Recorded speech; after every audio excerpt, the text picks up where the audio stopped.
With the release of Dragon Ball Sparking Zero being a few months away and excitement growing more and more each day, I'm sure that you're looking at everything and doing everything you can to get ready for it. So I'm here to give you all that information that you will need. It doesn't matter if you're a comp, a casual, or completely new to the Sparking series. This video will cover everything that you need to know before playing Dragon Ball Sparking Zero.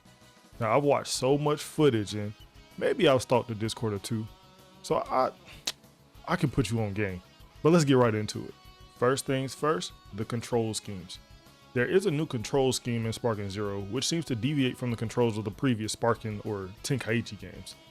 Based on the pictures of the controls, it seems like a mix of Sparking and maybe some Xenoverse or Kakarot, which isn't too bad, but for everybody that's already used to the previous games, control schemes are back, and I think that's one of the things that I'm most excited for because it allows me to put in time with the older games and then have that familiarity once I finally do get my hands on Sparking Zero. Now, there isn't any news on whether or not there will be custom controls like how in Tekken you can reassign your buttons, but I am sure that this will be very welcome by everybody. Until then though, classic controls it is for me. And speaking of the classics, let's look at the classic Tenkaichi games. Now, Sparking Zero takes things from both, what do you want to say, Sparking Neo and Meteor or Tenkaichi 2 or 3? Either way, I want to talk about 2 first. What I've consistently seen is that the speed reminds people more of 2 than 3. And Tenkaichi 2 does contain a lot of movement tech and it makes it a pretty high speed game, as well as a combo system that has a slower but still impactful pace, which I'm hearing and kind of seeing is similar to Sparking Zero. So if I were you, I would revisit that game, you know, if possible, just to get that feel again. Now, if you're more of a casual, this would look like just hopping into the game, playing some matches, maybe the story mode, just to get a feel of how the combat in there is. If you've played the last 2 Tenkaichi games, it's not even a stretch to say that Tenkaichi 2 was more slower or smoother than 3. 3 was like super sharp, and it showed in the combat. Now, with Sparking being a much smoother game overall, like even just look at it visually, the polish that it has, we've never seen that before in a Dragon Ball game. So it makes sense that you would want to check out the smoother game so you can, you know, prepare yourself. Now look at these clips. Tenkaichi 2 seems to flow almost gracefully from hit to hit, while Tenkaichi 3 took a super choppy-ish route, which in my opinion gives it the illusion of more speed, and it's like every hit is super sharp. Now taking a look at this footage from Sparking Zero, Goku is in flow state and the pace of the fight is amazing. Like the smoothness is undeniable. But if you want an even more modern reference, then I would recommend even checking out Dragon Ball Z Kakarot. It's a lot closer to the art style of Sparking Zero. It runs on the, like, you know, similar hardware, and it has a similar build in terms of scale. Like the maps in Sparking Zero are absolutely huge. Like peep the tournament stage. Once everybody's cleared out of the arena, like it expands. So yeah, now you have something closer to that open environment, you know, that Sparking will have in Kakarot. And Kakarot's combat was also pretty smooth, even though it wasn't exactly a fighting game.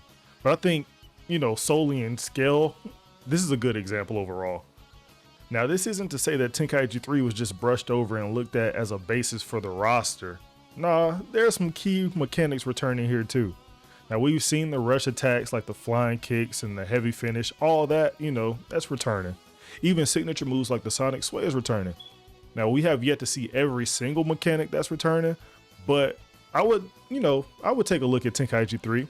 I'd probably pop it in 1 or 2 times. I'd probably play a whole lot of Goku mid. That's just me though. But there is a place that you can go to see all the mechanics in Tenkaichi 3 and you can work on them from there. The link is in my description.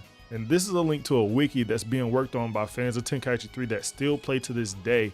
And they've added super helpful information about the game and how it works. So if you want to get deep in that bag, then it's all there for you in one place. Another place I would recommend going is this Discord that will also be in the description, so that if you really want to get it in with other people that are waiting for Sparking Zero just like you, they're available for that practice. Now, one thing I am noticing in the footage of all the Sparking Zero like gameplay that I've seen, key management will be everything in this game. If you've noticed, then there's a lot of key use, whether it's being for short dashes, just moving around the stage, or obviously using key blasting attacks. Now this is pretty common in fighting games because there's always a resource that you need to manage, but it seems like ki is used so much that how you manage your ki in this game will be a big variable in the outcome of the match. Looking at Tenkaichi 3, you can see that when ki is drained, when you're either moving around or, using your attacks, the rate at which it drains isn't too bad. Looking at Sparking Zero, it's looking really resource heavy, but that isn't necessarily a bad thing. It just, there are so many options that you have and so many routes that you can go to attack that it'll make fights really interesting. Ki also doesn't really recharge slowly unless you're underwater, so that's also a plus. So I wouldn't be surprised though if something ki related was changed by the time we actually get the game. Things like ki sickness also could be coming back, which if you aren't familiar is a debuff to ki game once certain buff abilities like power up to the very limit are used, and that can result in your ki charging slower if you use the ultimate, if you charge up that way. Now, I'm sure that there's somebody in the comments that can explain it a little bit better than I, but I mean, hopefully you get the gist. And finally, one of the best things that you can do outside of actually going to play at one of the demo sites is just study that film. Now, I've tried long enough to kind of stay away from footage because I still want the mystique of the game to be there, once it releases, but it's looking way too good to stay away. There are tons of videos out there right now, whether they're from larger creators or people who've just been able to actually play demos and record their experiences. If you want to consume as much Sparking Zero media as possible, then it's out there. Twitter, YouTube, everything. Now, I've been looking at this one video in particular just over and over because the way that they played the game was just like, it was up my alley.